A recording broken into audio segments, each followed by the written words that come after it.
Мое желание быть всегда со своими детьми, но не как со слугами или рабами, а как с теми, которые имеют исцеленные сердца, открытые глаза и уши.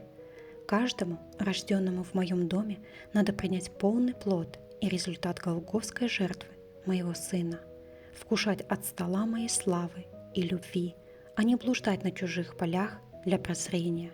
Вкусите и увидите, как благ Господь. Дети мои, мой стол накрыт для вас каждый день. Я жду вас для общения на большей глубине и проникновения в сердце друг друга. Только через это приходит подлинное счастье и тот результат жизни, который останется через века памятником моей любви и верности.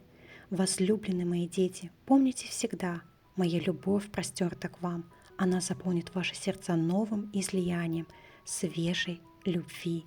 Аминь.